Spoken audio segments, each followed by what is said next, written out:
This is your favourite song, isn't it? It's a good song. I like it. Yeah. Paul likes the one we provide because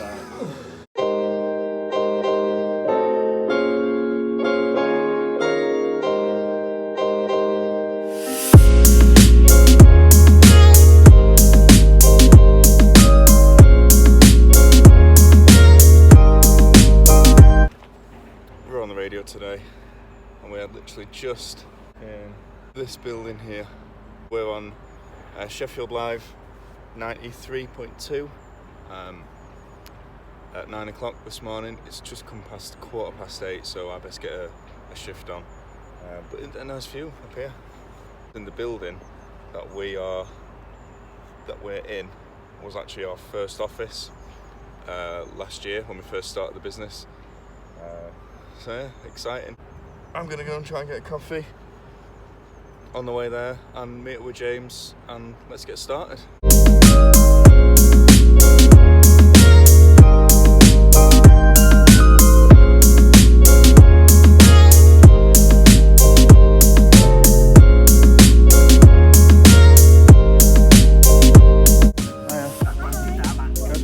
Just have a latte, please. Thanks a lot. Thank you. Cheers, see you later, have a good day, you too. Motor Coffee, just up there on your way up to Sheffield Hallam, anyone that knows Sheffield. Motor Coffee, it's like a coffee shop in a little motor car. It's really cool actually, and they do really nice coffee, so yeah, highly recommend it.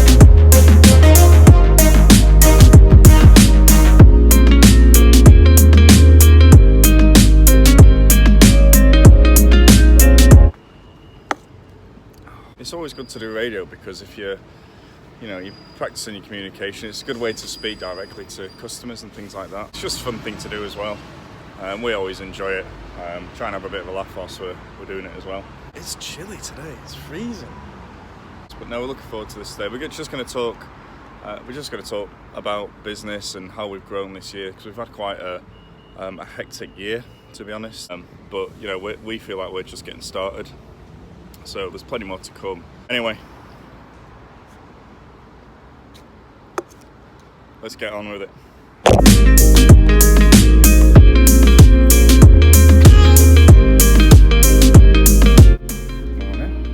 Just on Sheffield Live.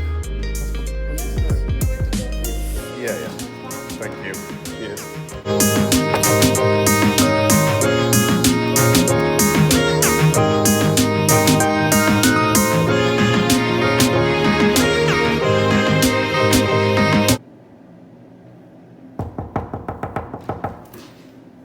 Are we allowed to record in there? Yes. No. Oh, right. Yeah. Okay, cool. Yeah, that's fine.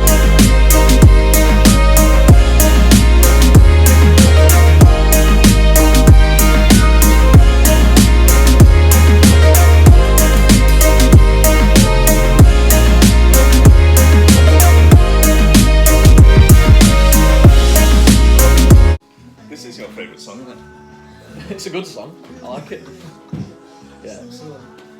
Paul likes the one we provide because Yeah, actually, it's a good song. it is a good song. You're listening to Business Live, Sheffield Live's weekly business and social enterprise programme. For the curious-minded business owner, entrepreneur, social entrepreneur, we always bring you inspiration and practical advice. Business owners, business leaders, social entrepreneurs who've been there, done that, are doing that.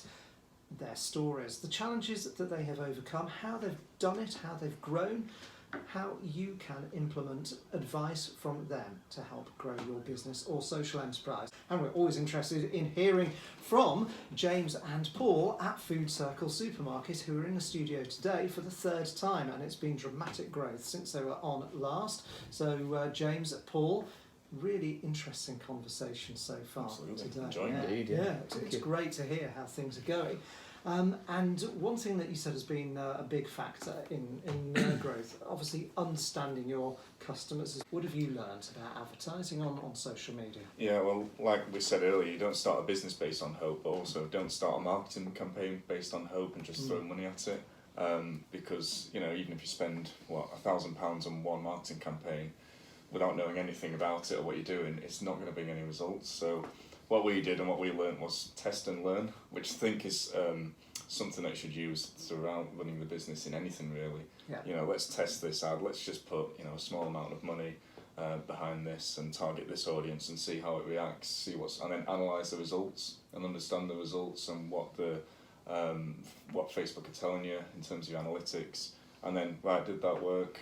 No, let's try this. Did that work? Yeah, that worked. We've got some customers from that. Right, let's go and invest in that audience targeting or in that type of advertisement. Yes. And yeah, going from there, and that's how we learned. We've never paid anybody to do any of our marketing. No.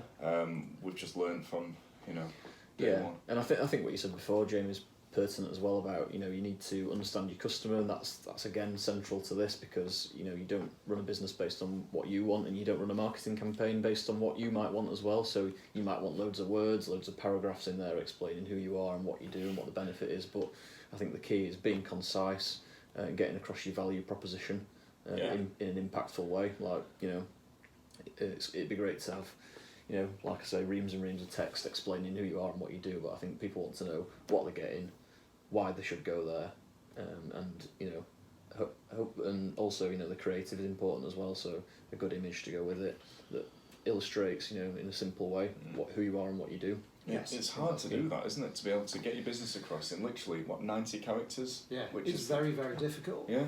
And in terms of being concise. Yeah. Mm-hmm. Absolutely. How have you managed to do that? Well, I personally think very simply, and try and put that into the business really. So I think that does help. And I think an exercise we went through when we did the Y Accelerator program actually, which is run in Rotherham, was going through that with our advisors, what our value proposition is, and that was a whiteboard full of information. A spider diagram or whatever it may be, however you like to lay out information. Yes. That can be your value proposition. You can lay out everything that there is, but then it's about picking out the 2 or 3 key things that are actually going to make people want to buy from you, because at the end of the day, you're spending money with Facebook or Instagram or whatever platform it is for marketing. You want to be getting returns from that. So, knowing what you're trying to say and making it concise and impactful, that's the most important thing. Yes. And another thing you've just got me thinking there, I think that's important to us is reviews as well. Yes. So Facebook reviews, because people see us and they go, why are you so cheap? What's the catch? We had that last week, didn't we? A customer got in touch and said, what's the catch here? Why are you so cheap?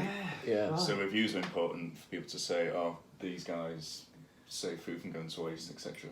And how do you encourage reviews? Through Facebook, and also do you use a platform embedded in the website? Yeah. Got a meeting with Trustpilot at 2:00, haven't we? So we've just started with them. Yeah. Trustpilot.